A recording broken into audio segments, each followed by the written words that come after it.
Will you please welcome Randy Gage?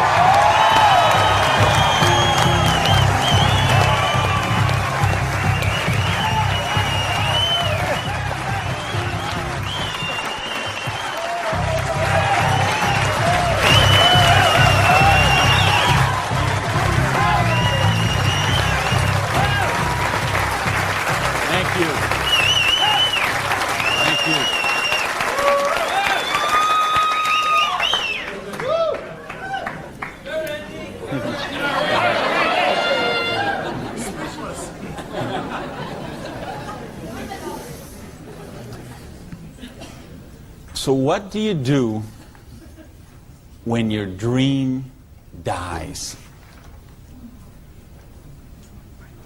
Do you sit down and cry? Do you give it up and let it die? Or do you give it one more try? Let me tell you the way it worked for me. I came to work one morning about 11 o'clock. There were two people sitting in a car waiting for me, and I got there. And see what had happened, let me tell you the preview to this. I had a restaurant, bought it with a partner of mine. We kind of bootstrapped the thing. Didn't really have enough money to start it like we should have. And we tried to grow it as best we could, but we didn't pay the taxes, and we struggled by and borrowed from this account to that account and this account to that account. And eventually I bought him out, and I sent a letter to the IRS, who's the tax agency there in the States, and said, I'm the new owner here. We've had some problem with taxes. I want to make this right. Let's work out a payment plan. And I never heard anything for 3 months. So I sent a check in there. Here's a deposit, $1,000, good faith. Didn't hear anything for 3 months, so I sent another check, another letter. Never heard a thing for a couple of months until that morning. They're waiting on the car. You Mr. Gage? Yes.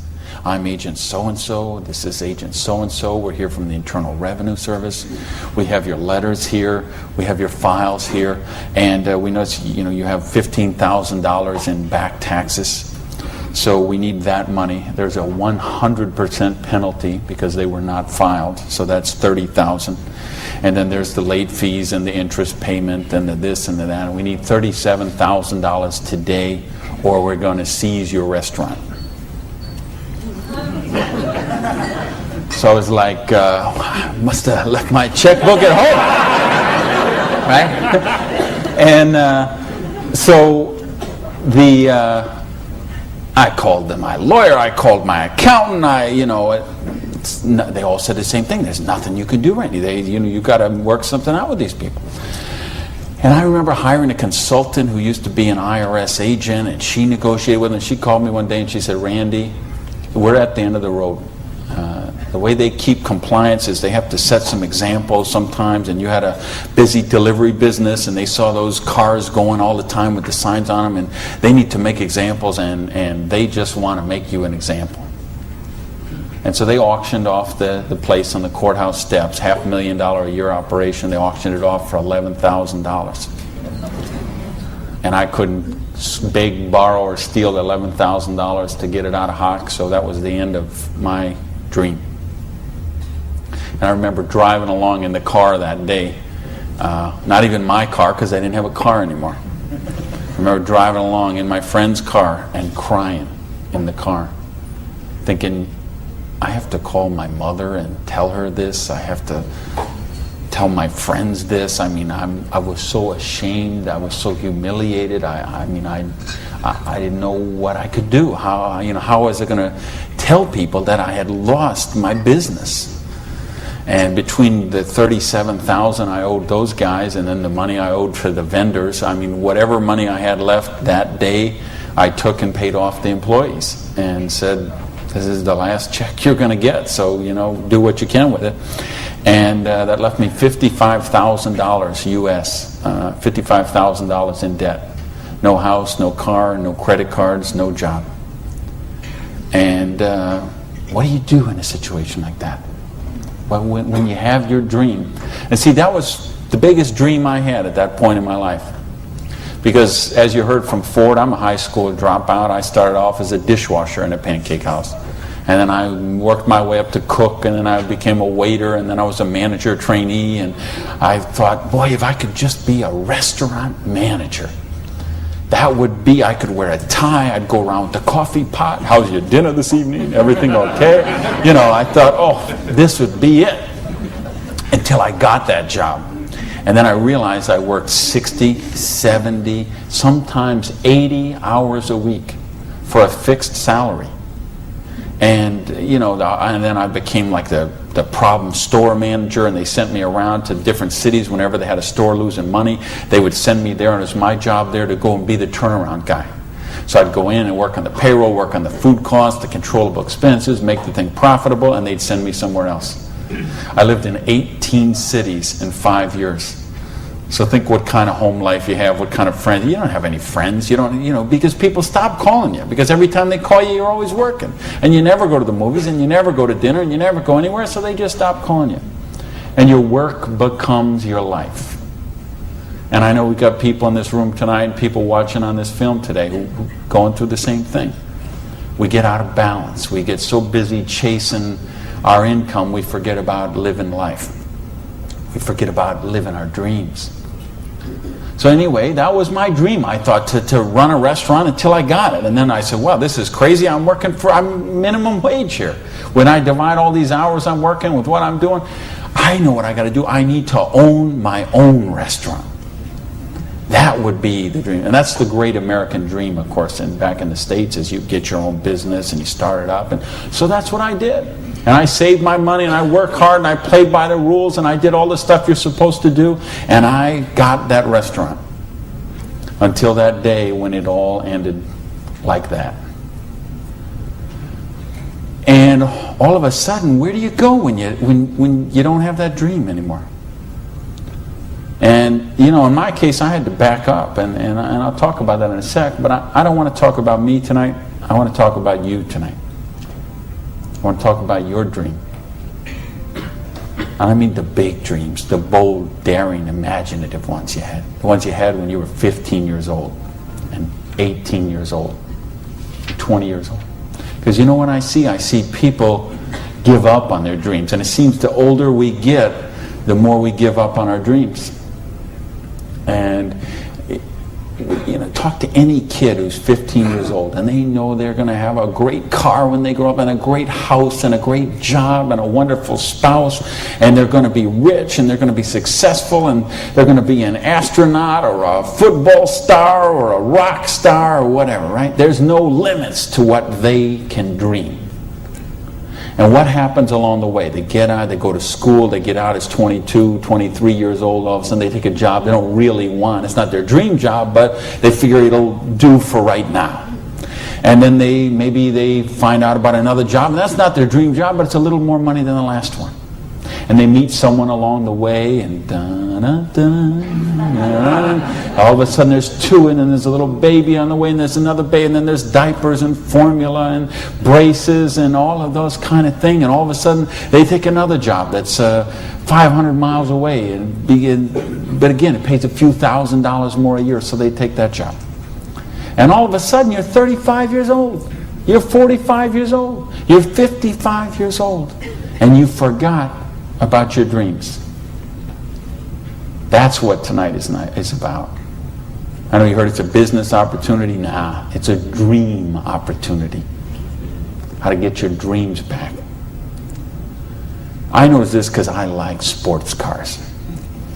Some of you all know me. You know I got a car thing going on.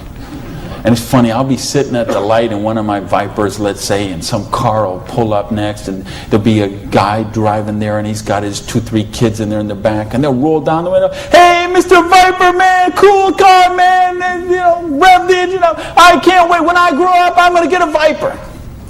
And kids say that to me all the time. "I grow up, I'm going to get a Viper." Now, Dad doesn't say that. He's just sitting there behind the wheel, because see, Dad's already grown up. And he figured out he ain't getting the Viper.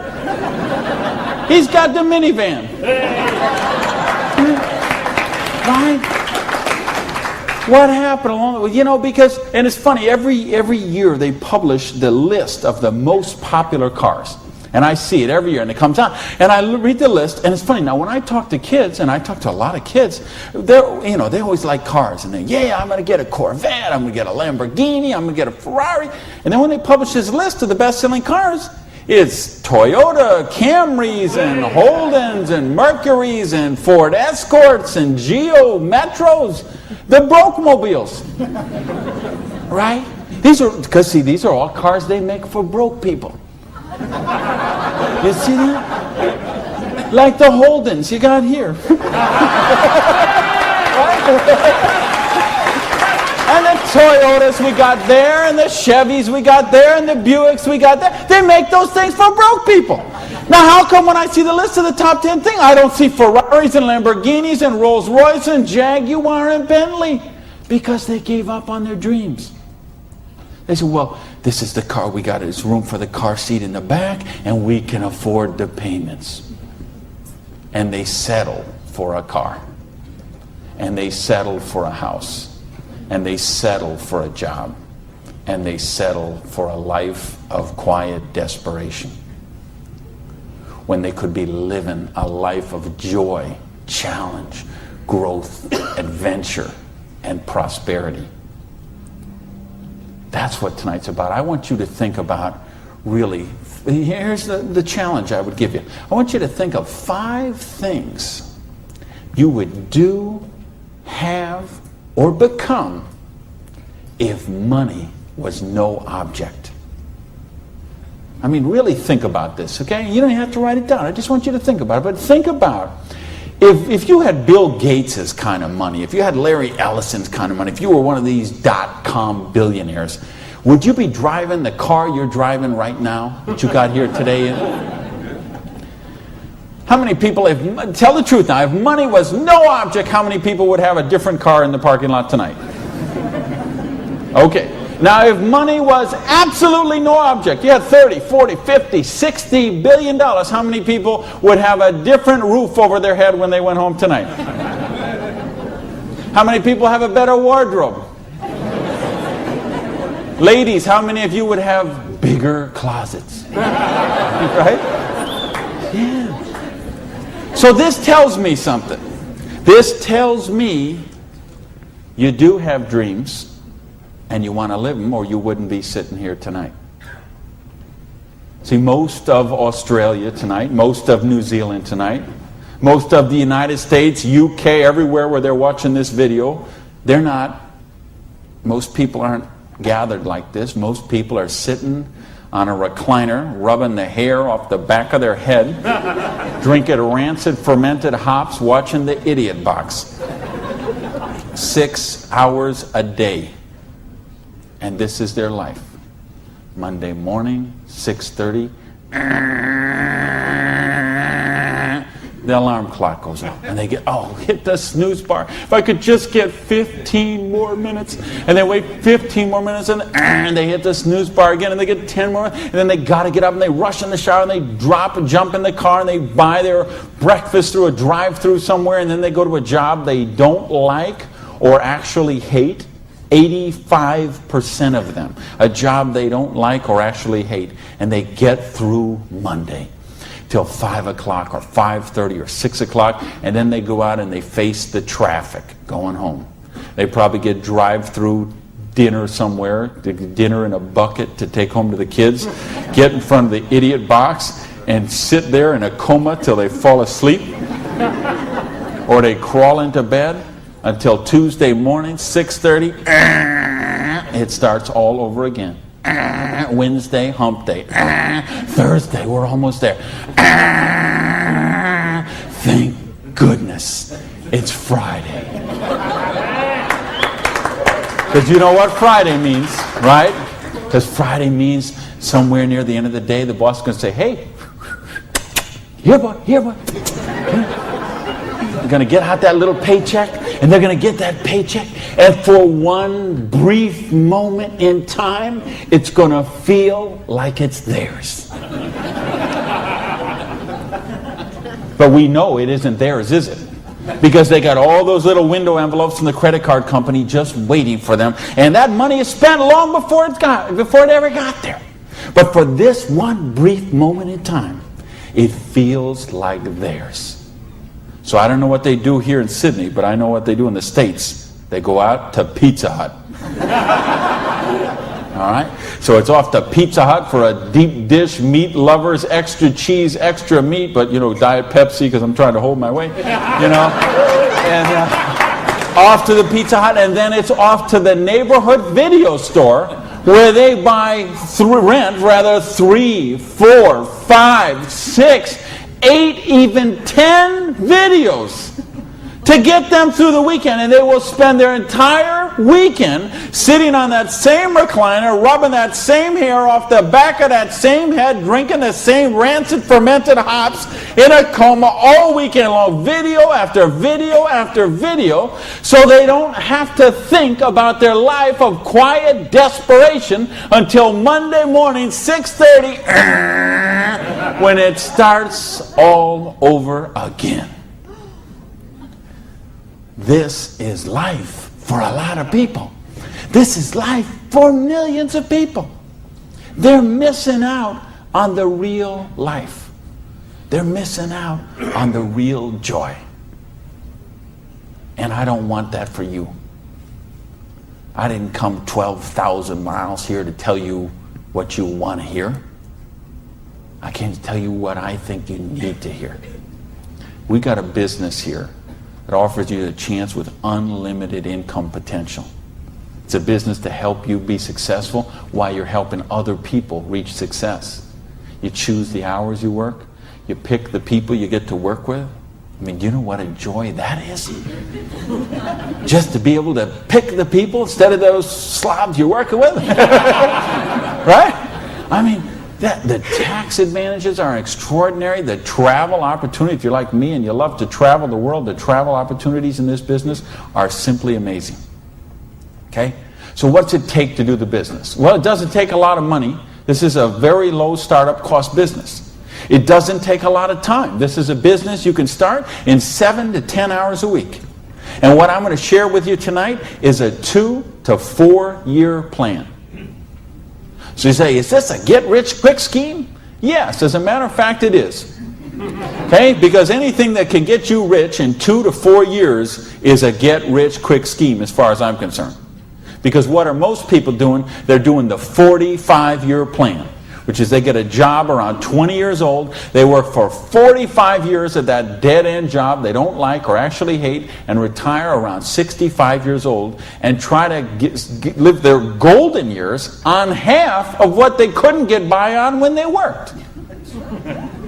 Do you get that? Your retirement's about half of what, and I've been in all the country I've been in. I can't tell you how many different countries, and I've been in socialistic countries and free enterprise countries and everything in between, and I can tell you the retirement security, it's the same in all those places. Your golden years, if you're counting on the government to take care of you, if you're counting on pensions to take care of you, you're looking at living your golden years on 50% of what you can't get by on right now. So if your idea of your golden years is walking your poodle around the block, good luck to you. But if you think you're going to travel the world and go see your grandkids and live a wonderful life of leisure, you better take a very good look at what we've got to show you tonight. Because you've got to control your own destiny. You've got to control your own income. You've got to control your own retirement security. And that's one of the biggest benefits of this business. So it's a 2 to 4 year plan, takes 7 to 10 hours a week. It doesn't take a lot of money. So what does it take? It takes the dream. Because if you don't have the dream, you'll never find the 7 to 10 hours a week. I can guarantee you that. You're busy.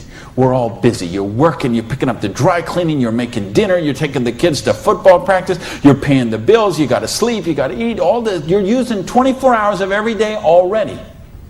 So what's got to give? You've got to find a dream, something that will take you to the frame of mind where you will change the way you live, you will change the daily actions you take, and you will change your mindset for a 2 to 4 year period. So that alarm clock will go off at 6:30 in the morning. You'll get up, you'll have your breakfast, you go to work, you'll work 8 or 9 hours at your job, you'll get out of the job, you'll run somewhere, grab a bite to eat, and go somewhere and work for another 3 hours in the evening. When you could be home watching TV, when you could be with your kids, when you could be with your family, when you could be watching a football game or something else. But you will make a sacrifice. You will say, I will find the 7 to 10 hours a week for 2 to 4 years to build my freedom, to build my security, to build my independence. And don't tell me, ladies, well, I can't do that because of my kids. Let me tell you what I say to that. Don't use your kids as an excuse not to do the business. Use your kids as the reason to do the business. So you can raise your own kids instead of paying someone else to raise them for you. You know, people drop their kids off at a daycare center at 7:30 in the morning and pick them up at 5 o'clock at night. Those poor kids couldn't pick their mother out of a police lineup.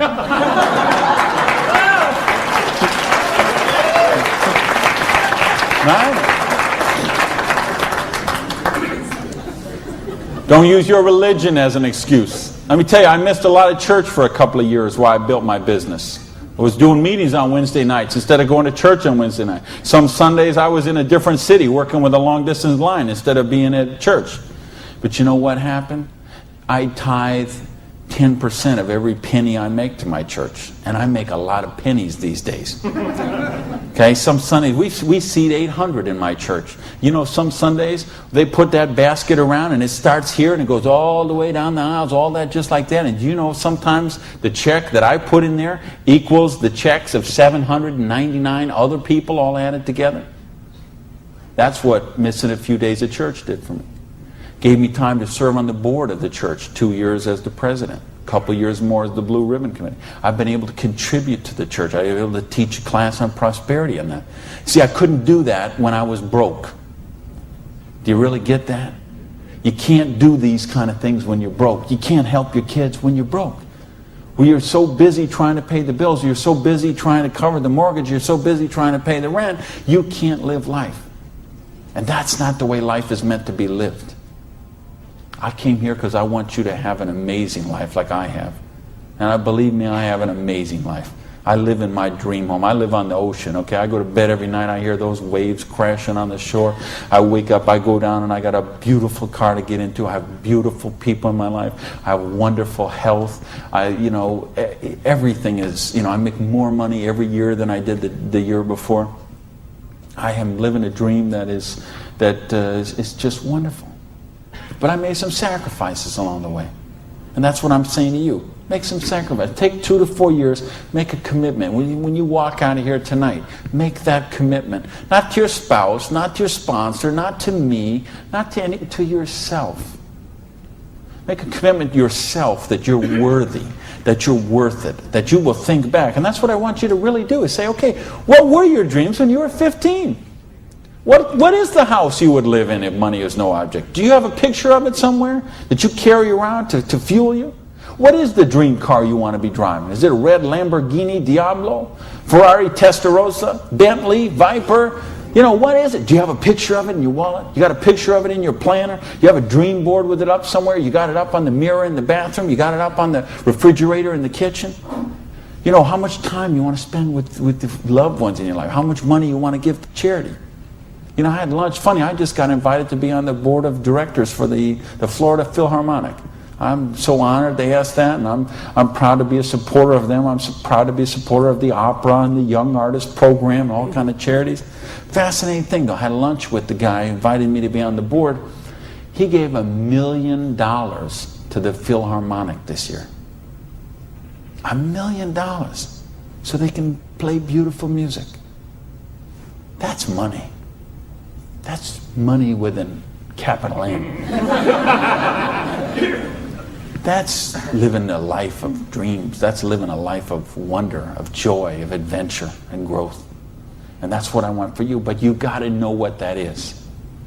So please, those 5 things, what would they be? And maybe you're going to give $1 million to your church, temple, or synagogue. Maybe it's you want to take a year off and study ballet.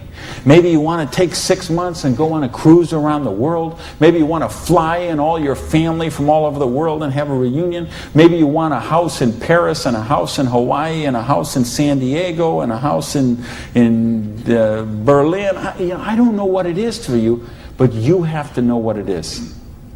Or nothing I'm going to talk about tonight is going to make any sense to you.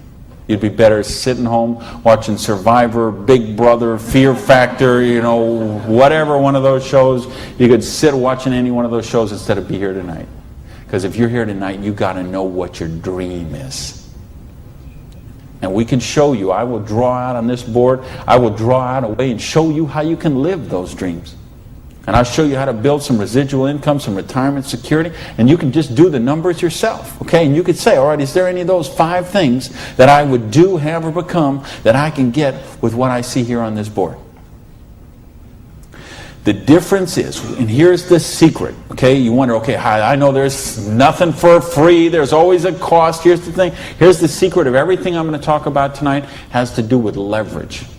It's getting you out of the trap. And there's a big trap, okay? And this is the trap. It's people trading time for money. You work 40 hours, you get paid for 40 hours. So you work 40 hours and you get paid $400 a week. If you're sick half a day and you only work 35 hours, you get paid $350. If you need some extra money because there's something that you want to do, you put in some overtime, so you work 45 hours, so maybe you get $450. Well, you know what? That is trading time for money. Time for money. Hours for dollars. Hours for pounds. Hours for dollars. Hours for Cougarans. Whatever the currency is. If you're trading time for currency, you can't get wealthy. It's a trap. You got to put some leverage to work somehow to get out of that. Because this is what keeps people broke. So in my case, when I lost my dream, and I started all over again, I said, well, I got a choice here. I can go and live like most people do and live that life of quiet desperation and just mind my own business and do the thing and be a worker drone in the collective like everybody else. Or I can go after my dreams again. So I began a study of prosperity. Because when you're $55,000 in debt, no house, no car, no credit cards, and you start selling the furniture, things look a little different.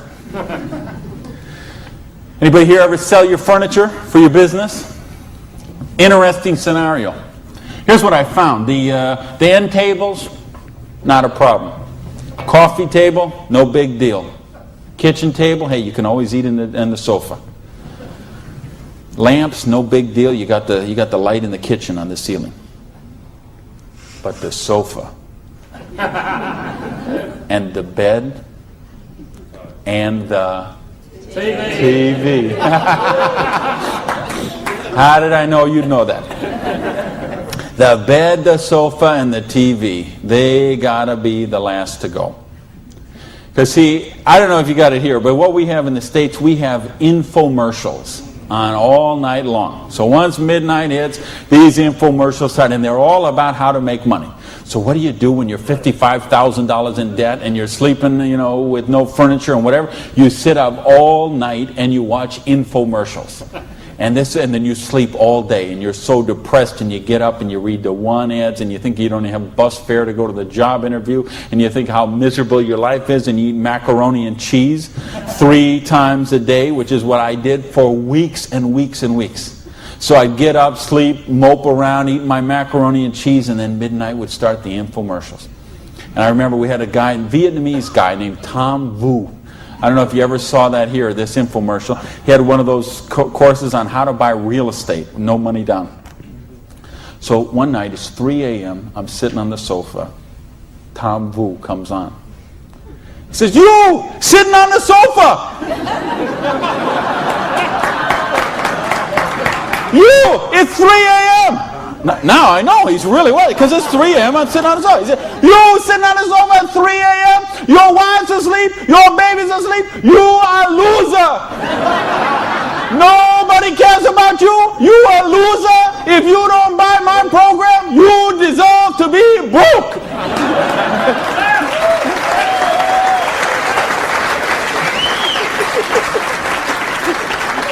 And I'm like, oh, if only I could afford this program. But of course, I didn't have the $199 or whatever it was. So, and eventually, of course, the sofa had to go, the bed had to go, and then the TV had to go. And then something else had to go. And that was my mindset. My victim, loser, woe is me, oh, the circumstances are against me. That mindset had to go. And I had to say, okay, I am sick and tired of being sick and tired. I am sick of being broke. I am sick of being sick. I am sick of being stupid. I'm sick, the truth is I wasn't even broke, okay? Because I would have needed $55,000 to qualify for broke. Okay? I would have been happy to be broke at that point in my life. Okay? At that point, I would have been happy to have an alarm clock going off at 6:30 waking me up.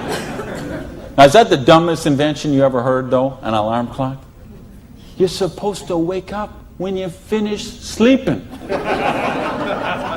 But, right, what do? We stuck in the thing. So now at this point, I wouldn't have been happy with the alarm clock. Okay, but I started a study of prosperity. And here's what I found. 2 secrets of prosperity. If you want to be wealthy, secret number 1, you have to be your own boss. You ain't going to get rich working for other people. If you've got to get a job as president of Disney Studios or, IBM calls you up and wants you to be the vice president of operations, maybe you're going to make a lot of money. All I know is those people weren't calling me, okay? And they may not be calling you, okay? So if those people ain't calling you, you want to get wealthy, you got to be your own boss. Because let me tell you a secret. I don't care how nice your boss is. I don't care how much your boss loves you and wants to help you. The truth is they have to buy you at wholesale and sell you at retail. Otherwise, they don't make money and they don't stay in business. So the only way they make money off you is to buy you at wholesale and sell you at retail. So if you want to make money, you got to be able to get up in the morning, look in the mirror, and know that you're talking to the boss. And issue number 2, and this is the most important thing, which we mentioned, you've got to employ the concept of leverage. And this is something, J. Paul Getty, who was one of the wealthiest people the world ever known, he understood this. And he was quoted oftentimes, this is probably his most famous quote, when he said, I would rather have 1% of the efforts of 100 people than 100% of my own efforts. Because he understood the concept of leverage. And he became one of the wealthiest people the world has ever known. So tonight, I'm going to share with you how you can employ this same concept of leverage that the wealthiest people in the world do, and it'll allow you to get your share of that kind of wealth. And I'm happy to say, I'm one of the wealthiest people in the world. You know that? Now, you know what? I don't have Bill Gates' money. I don't have Larry Ellison's money. I couldn't spend $90 million on a boat down in the Kiwi race there next week. But you know what? I'm one. If there's 6 billion people, whatever there is on this planet, I'm wealthier than 99.8% of them. And I'm a dishwasher from a pancake house. But I understood leverage. Now, how do you put this leverage? It's a business called network marketing, sometimes called multi-level marketing. Sometimes we call it MLM for short. What is it? It's a business that allows you to leverage the efforts of other people who have a dream and are willing to trade that 7 to 10 hours a week to get a dream. So you're going to introduce them to the business. You're going to teach them a duplicatable system that they could follow and duplicate the same results with people that they're going to introduce to the business and create this system that everybody can follow, and everybody will get a nice chunk of the organization that is built. And because you direct your own organization, because you are your own boss, you get some residual income out of the efforts of the people that you introduce to the business. That's the leverage. It's no different than when Madonna makes a record and every time they play that CD, she gets a royalty of that. When Coppola does a movie and that movie plays, it gets a royalty of that. This is how the average person can get leverage. See, if you got money, leverage is not a problem. You can leverage your money. You can buy stocks, bonds, invest in companies, invest in real estate, all that kind of stuff. I couldn't do that. If you could buy a franchise. If I would have bought a restaurant franchise instead of opening my own restaurant, chances are I'd still be in the restaurant business. But you know what? I couldn't afford the franchise fee. I didn't have that kind of money. Ask someone about the stock market, they'll tell you, unless you got $25,000 you can afford to lose, don't even get in the stock market. Well, I didn't have $25,000 I could afford to lose. I didn't have $25 I could afford to lose. Forget about it. So I didn't have the money to leverage. And if you got a couple $100,000, couple million you can leverage, hey, maybe you don't even need to be here tonight. But I'm speaking to the rest of you who don't have that kind of money. And the rest of you who used to have that kind of money till the stock market tanked, and now your retirement fund is 40% of what it was 2 years ago. Okay, let's talk about how you build your security. Well, so what is network marketing? It's just a new paradigm in distribution. Been around for over 50 years now. And it is, and why I say it's a new paradigm in distribution is because it's changing the way we get products and services to the consumer. And with things that have happened recently, like the internet, overnight shipping, satellite, telephone, fax technology, all of this stuff is driving network marketing to be a bigger force today than it has ever been. So it's been growing consistently for more than 50 years. There are somewhere between 14 to 16 million people in the network marketing direct selling industry. And it will do somewhere between 70 and 80 billion dollars US this year.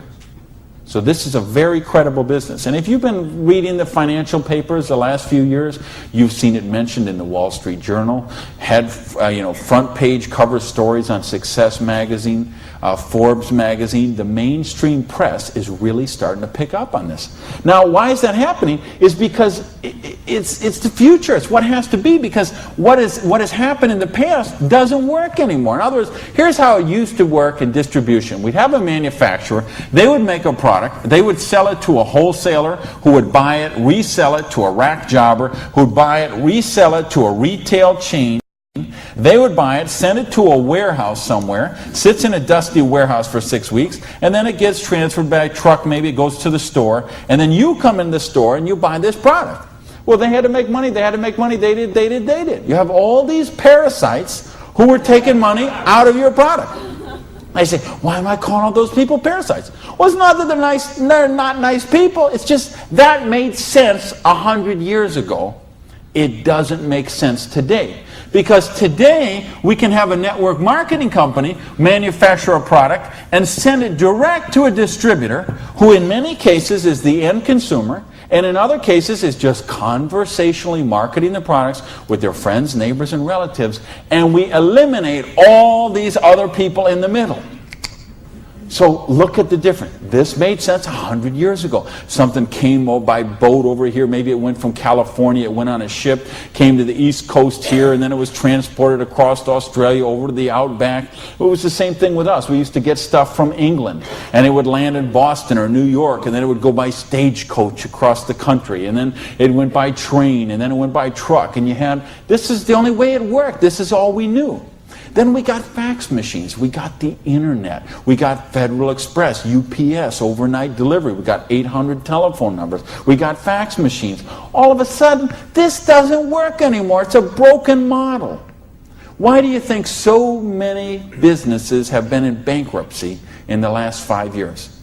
And I mean big name, 100, 200-year-old companies, retailing giants like Macy and Stalwarts that we would think have been around forever. They went into bankruptcy court. Why? Because they have a broken distribution model. This is the model of today. This is the model of the future. And with what we're doing now with internet and 800 numbers and ordering, this is going to get just bigger and bigger and bigger. So what this does is this allows you an opportunity to participate on a new paradigm in distribution. I want you to think when fortunes were made. They're made in revolutions. The agricultural revolution made a bunch of rich landowners. The industrial revolution made a bunch of rich factory owners and business owners. If you think of Carnegie, the steel, the Amoco people, the Standard Oil people, the Henry Ford and the Chryslers, and think of all the old money today. It all came from the families we know today. It came from the Industrial Revolution. So now we have the distribution revolution. So what this means is that 50 years, 75 years from now, there's going to be a meeting at a hotel somewhere in Sydney, Australia, and they're going to say, think about the old money today, the Gage money, the Hawkins money, your money, and say that was made in the distribution revolution. Because they saw the power of the internet, overnight shipping, fax machines, 800 number, and how to put all this together into the new paradigm of distribution. This is what we're in right now. And I believe the next 2 years is going to be the biggest years of growth in the history of the industry.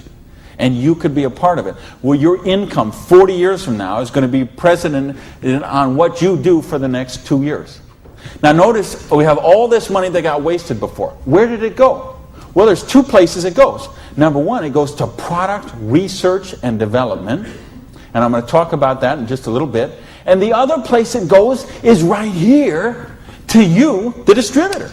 The people who actually get involved with the business. All this money that you... Because see, sometimes you could go to the store, you could buy a box of cereal for $3.50. The actual cereal, the cost of that cereal might be 40 cents, 35 cents. What is all the rest of that money? It's all this wasted layers of distribution. So see, that isn't necessary anymore. So that money gets freed up, and because you are a pioneer of the industry, because you are somebody with a vision and a dream, and you're willing to trade the 7 to 10 hours a week to get the dream, you are going to cash in about that. I want to sketch out how the business really works, so you get an idea how the money takes place and how you can participate in that. I guess, is this? I think this is, I found the secret. You do it a little different here down under. All right, let's talk about how you make money in the business. You, not me, not them, you. How do you make money? Well, you got a dream. You're willing to trade 7 to 10 hours a week for 2 to 4 years to get your dream. So you sponsor in the business. Okay, you make that commitment. Your sponsor says, all right, I'm going to work with you, train with you. What we're going to do is we're going to help you identify, and I'll use this as an example, 6 people who you know who have a dream and would be willing to trade 7 to 10 hours a week to get the dream. Fair enough? Everybody follow me so far? Everybody follow me so far? All right, just making sure you're not nodding off over there. All right, now let's suppose that everybody involved in the business produces a volume this first month that you get involved in the business of $100. Now notice I didn't say $1,000 or $10,000 or $100,000. I said just $100. Why? Because I want to show you this is very simple, very duplicatable, very doable for everyone. The secret of this business is leverage. We have a lot of people doing a little bit, just 7 to 10 hours a week. So now if you and each of the 6 people you introduce into the business produce a volume of $100 the first month, you'd have $700 worth of volume in your organization, right? Now we have a lot of different companies represented here tonight. There's all kind of different pay plans, but I think you're going to find as an average, what you're going to see in the business is you can make about 10% of what your organization does in volume. So if you had 6 people plus yourself, everybody did $100, you'd have $700 volume, so you'd make $70 your first month in the business. Now you say, come on, Gage, you brought me here for $70 a month. I can't even wash my Lamborghini for $70 a month. I understand. But see, believe me, I understand. I know what it's like to keep cars clean. But this is just month number 1. And how much, if you're a doctor, and by the way, if you're a doctor, if you're a lawyer, if you're an accountant, you know what plan you work under? Trading time for money. Just like the bus boy at the Denny's restaurant, the doctor, the lawyer, the accountant, trading hours for dollars, same thing. So how much did you make when you learned to be an accountant? You probably went to school for 10 years. Well, you learned to be a nurse, when you learned to be a doctor, when you learned to be a lawyer. Think how many. You didn't make anything. So don't be crying about your lousy $70 here, okay? Because you're learning the business. Because look what happens next. Now the second month, we're going to say, we're going to help you help your people. We're going to teach you that duplicatable system to teach your people. And we're going to have them, now we're going to say they're not quite as bright as you are, okay? They didn't quite get this as good as you did. So they each got 5 people that they're introducing to the business, all right? Now, of course, it will not work out exactly this way, because I know some of you accountants there are sitting there thinking, okay, this guy might only get 4. Don't worry about that. I'm just making an example. So you got the 6, and the 6 each got the 5. Well, that would put 30 new people in your organization. Plus, you still have the 6, plus you got you. So now, the second month, you'd have 37 people, each doing $100. How much would that be? $3,700, right? So 10% of that would be how much? $370. Now you say, okay, $370 is a nice little pin money, but it still isn't going to buy my Lamborghini. I understand that. But that's just month number 2. Because all of a sudden, look what happens. There's 36 other people who are, now they're not working for you. They're working for themselves. So they're not calling in sick. They're not stealing paper clips to take home. Okay? None of this stuff. They're all working for themselves, right? Now, what happens when we duplicate the process? And we say, now we're going to teach them how to teach their people. And you say, well, how do you do that? We've got a complete step-by-step duplicatable system to show you how to do that. You're going to teach your people how to teach their people. So we say, what if those 5 each just got 4? Now, why I'm doing this? Because I want to be really, really conservative. If I showed you what could really happen, I'm afraid you might swallow your teeth. So I'm going to be very conservative. So now if the 30 people each just got 4 people, now we'd have 120 new people in the organization. They don't work for you, they work for themselves. 7 to 10 hours a week, they're building a dream. 120 plus the 30 plus the 6 plus you, that's 157 people. Everybody just doing not $1,000 a month, not $10,000 a month, not 100 lousy dollars a month does $15,700 income or volume, which means your income for month number 3 would be $1,570. Now all of a sudden we have a little money, we could play with something. We could do something with $1,500 a month. Do you know how many bankruptcies would be avoided with $1,500 a month? I would make a bet to say of all the personal bankruptcies, and there's been a record year for personal bankruptcies the last 6 or 7 years in a row. Every single year has broke the record from the year before. And I had someone very close to me did this just a couple of years ago. And I'm telling you, I bet 90% of them would be eliminated with $1,500 a month. In fact, 90% of them would probably be eliminated with $300 or $400 a month. Just this much, the $370 a month, would help most people that they could just start paying down their credit cards instead of paying those minimum balances every month.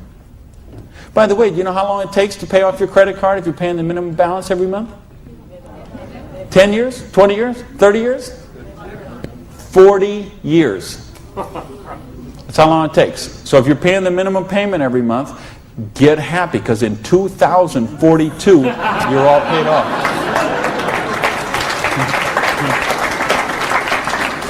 All right, now we're going to go down one more level. Now we're going to say, what if the 4 people each just work with 3 people? Now again, everybody's not going to do it this way. Some are going to do it more, some are going to do it less. But I just want you to see how it works. Now the 120 people each do 3 people. That give us 360 people, plus the 120, plus the 30, plus the 6. This comes to how many? Somebody help me. I'm a high school dropout.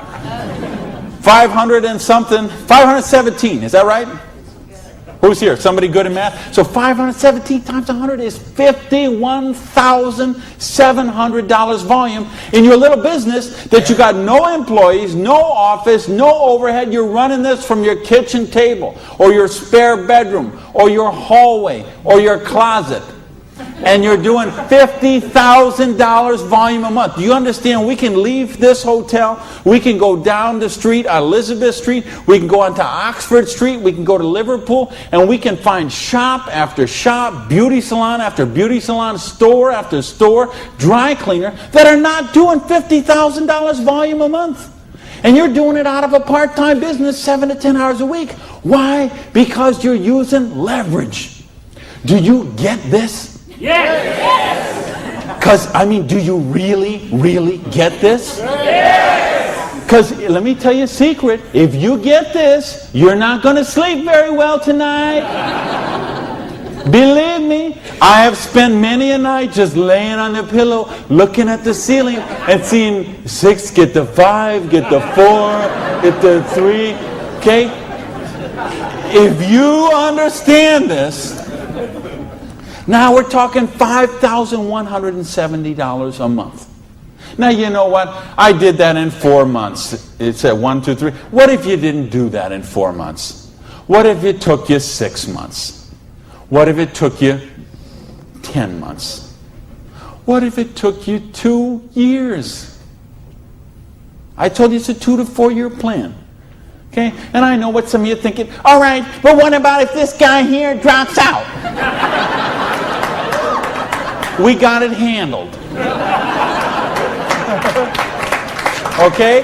We have a thing called dynamic compression, and so we know when someone drops out, we eliminate that volume, we move up the next qualified person, and the whole organization moves up. So we got that covered too. Okay? So, but what if you didn't do this in 6 months? What if you didn't do it in 10 months? What if it took you 2 years? Would it be worth trading 7 to 10 hours a week for 2 years to have an extra $5,170 a month? Yes or no?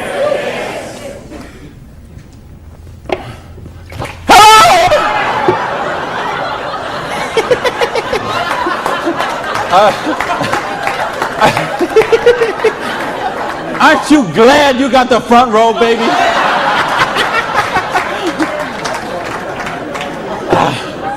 Now, let me get some more water here. And let me ask the question again. Would it be worth trading 7 to 10 hours a week for 2 to 4 years to get an extra $5,170 a month? Yes! All right. Thank you. That's a little better. That's what I'm talking about. When you get this, when you really get this, you're not going to sleep tonight. Because you see how a dishwasher from a pancake house could become a multimillionaire. You see how a farmer's wife from Utah could make $80,000 US a month.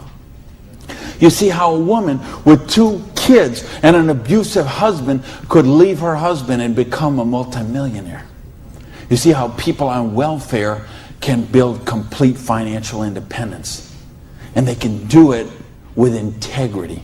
They can do it with honor. They can do it with helping other people, giving value, contributing. That's what we got to offer here. So see, now you say, okay, all that sounds good. It looks good, but what's the problem? What is the $100? Well, I told you, remember that whole distribution model? We have all of that money that used to get wasted. Now that goes into product research and development. You will see some of the most cutting-edge, state-of-the-art products in network marketing that you won't see anywhere else in the world today.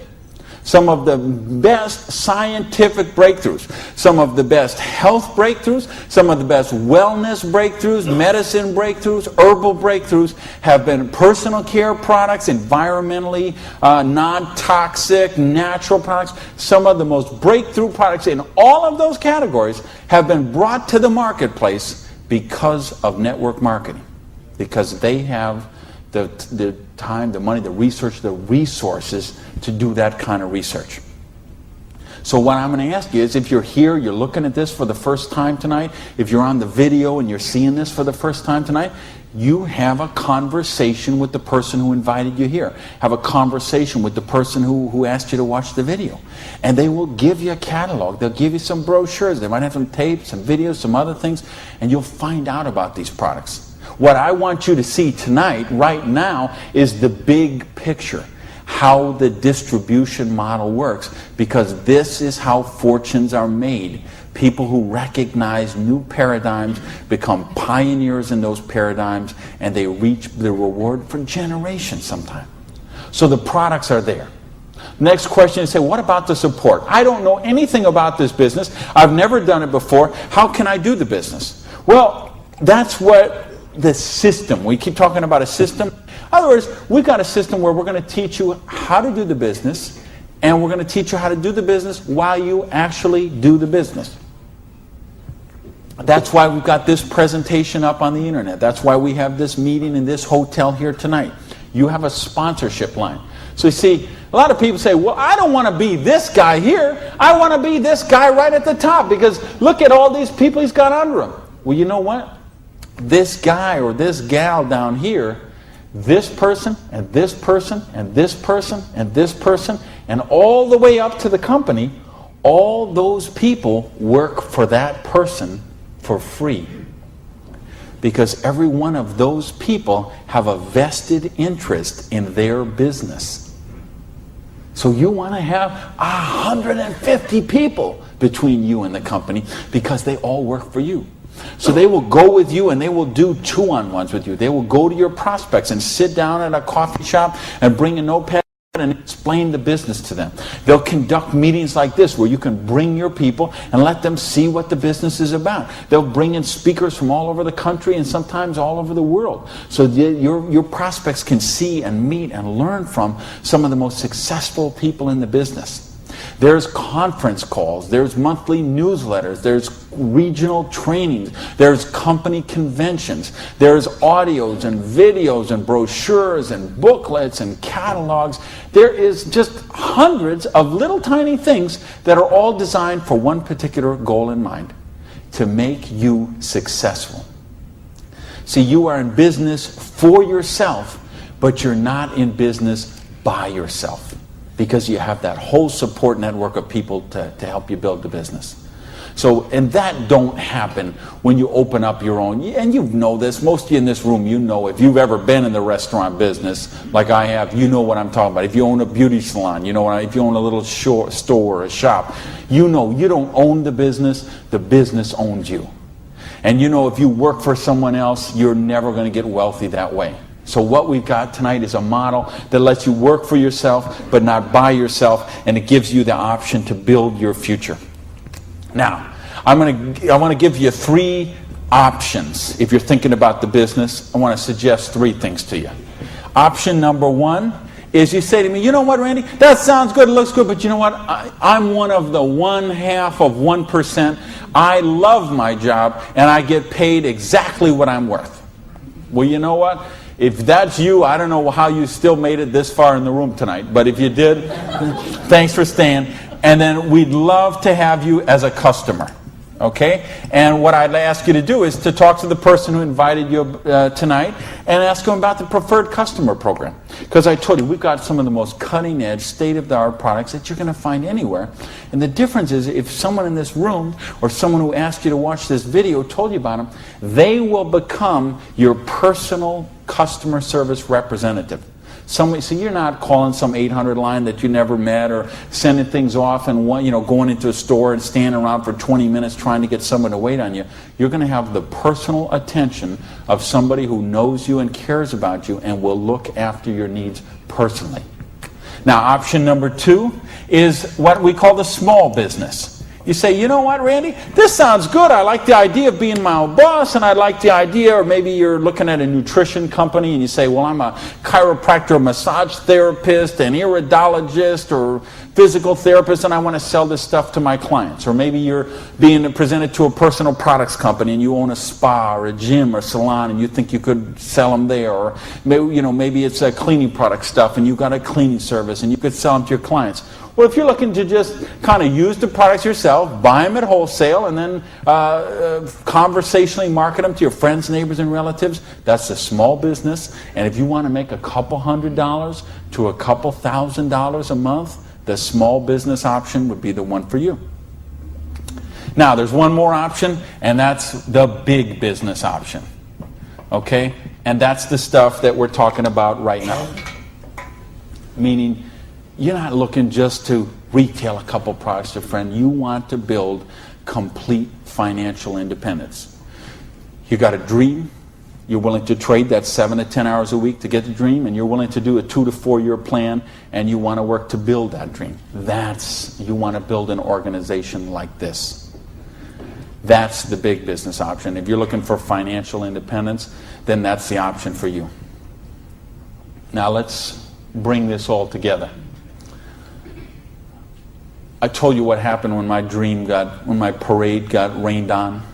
My dream looked like it was going to die, and I drove around in that car. I remember crying in that car, thinking, having to call my family and call my friends, and that it just took so much out of me.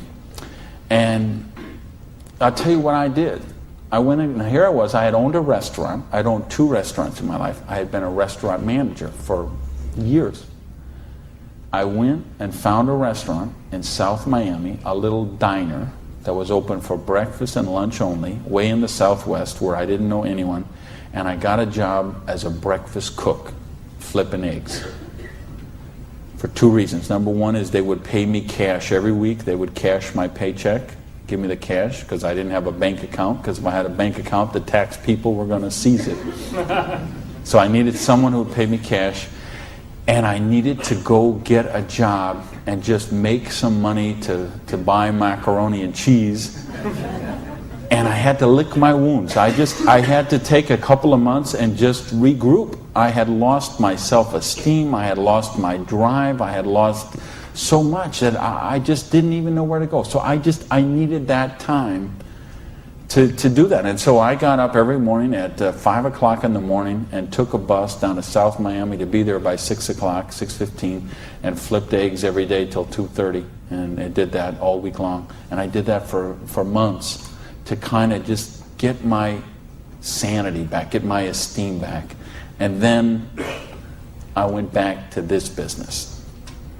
And see, I didn't have the money to get back in the business because I still owed tens of thousands of dollars. But I had been in the business once. I had made some money. That's where I got the money to buy the restaurant initially. And what had happened, I'd been with a new company. It was not a stable company. I got some money. I bought my restaurant. That company went out of business. Well, then I was in the restaurant and working 80 hours a week, and then it just, that's what happened. So now, owing $50,000, I knew I was never going to pay this off flipping eggs, and I knew I was never going to pay it off even if I got a job as a restaurant manager. I mean, do you know how long I'd have to work as a restaurant manager before I could make $55,000 and pay it off? And I owed even more then because I borrowed a bunch of money just to live. So I said, I've got to get in this business.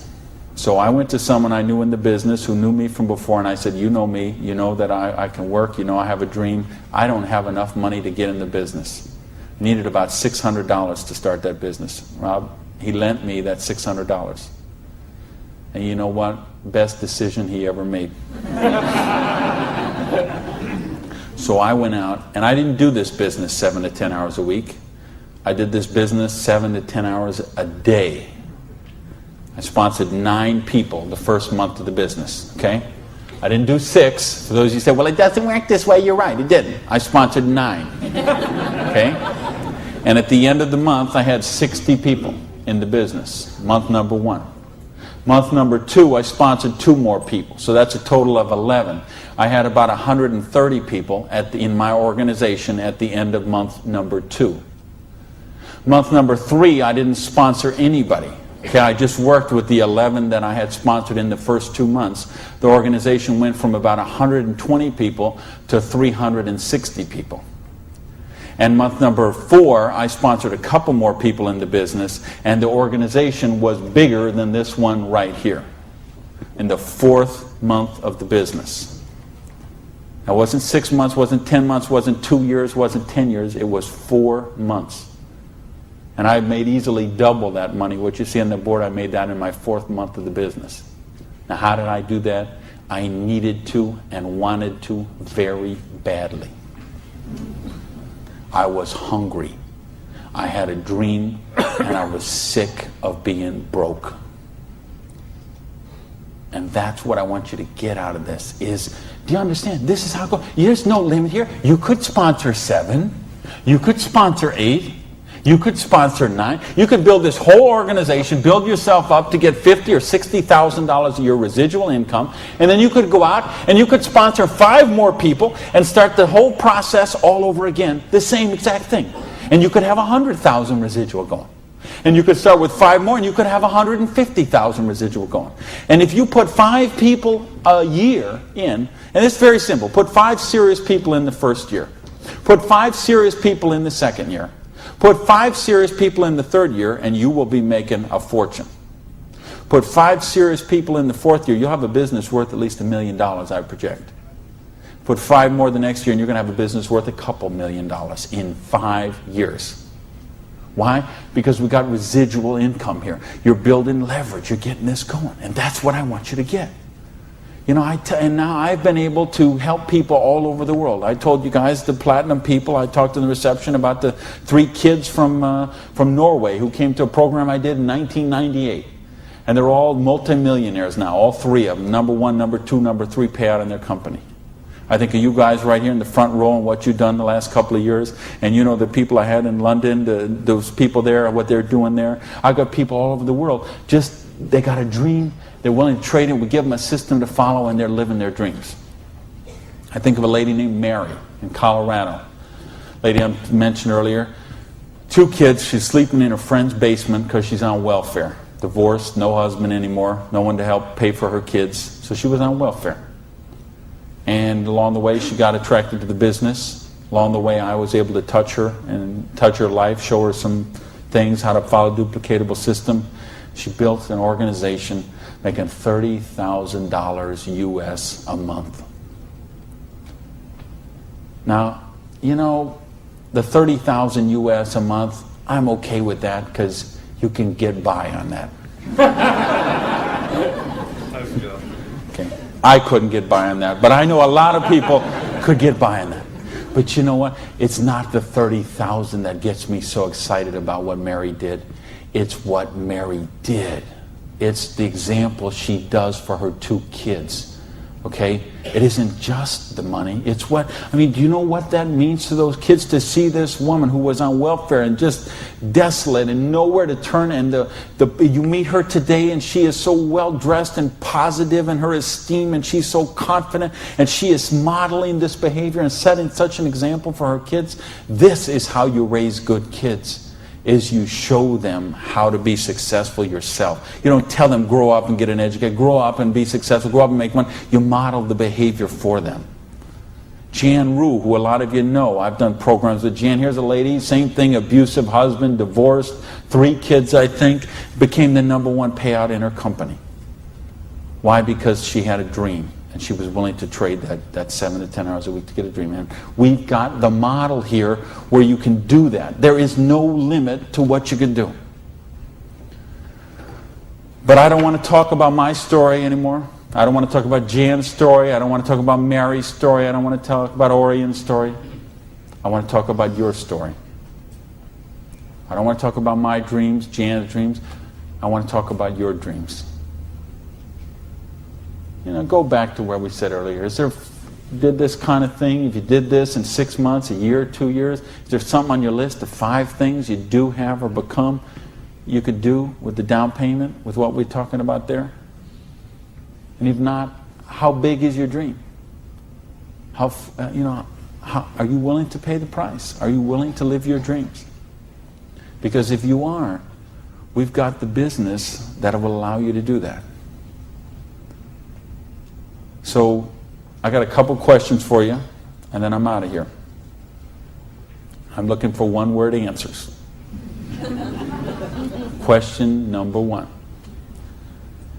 Do you believe you're really worthy of success? Yes! Question number 2. Are you really willing to live your dreams? Yes, baby! And question number 3, the last question, and I'm looking for a 1-word answer once again, and you better blow the roof off this joint because that's it, and I'm out of here.